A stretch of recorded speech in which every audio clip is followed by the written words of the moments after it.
2 दिवसांपूर्वी घाटकोपर येथे घडलेली जी घटना होती अत्यंत धक्कादायक घटना होती की ज्यामध्ये जो होर्डिंग होता, जो पोस्टर लावण्याचा होर्डिंग होता तो पडला होता, ज्यामध्ये शेकडो गाड्या ह्या खाली दाबल्या गेल्या, त्यामधील अनेक लोक हे मृत्युमुखी पडले, ज्यामध्ये आतापर्यंत सूत्राच्या माहितीनुसार 15 ते 16 जणांचा मृत्यू झालेला आहे आणि अजूनही त्यामधून गाड्या काढण्याचा प्रयत्न सुरूच आहे।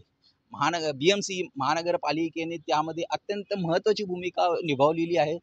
मृत्यू झालेल्या व्यक्तींचे शव तर काढण्यात येतच आहेत, परंतु जखमी देखील व्यक्तींना काढण्यात येत आहे।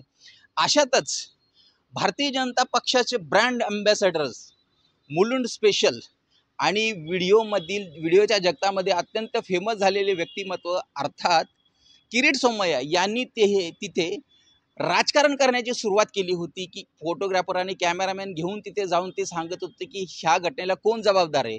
महत्त्वाची गोष्ट ही असते की यामध्ये राजकारण न करता झालेल्या व्यक्तींच्यावर त्यांचा रुग्णालयात घेऊन जाणं, त्यांच्यावर उपचार करणं, बाकी सगळ्या गोष्टी नंतर करता येतात, परंतु तिथे देखील त्यांनी राजकारण सुरू केलं। यामध्येच असं माहीत होतं की फक्त भारतीय जनता पक्ष हा कुठल्या ना कुठल्या गोष्टीमध्ये तेढ निर्माण करतो, बाकी त्यांना घडलेल्या गोष्टीच्याबद्दल किंवा मृत्युमुखी पडलेलं काहीही घेणं देणं नाही।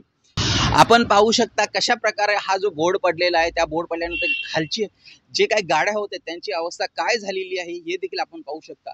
महानगरपालिकेमध्ये आता यामध्ये कुणाचा दोष आहे हा नंतरचा भाग आहे, परंतु सध्या तरी त्यांच्यावरती उपचार करणे आणि झालेले जे मृत व्यक्ती त्यांना मदत करणे, त्यांच्या नातेवाईकांना मदत करणे ही सगळ्यात आधी महत्त्वाची बाब आहे।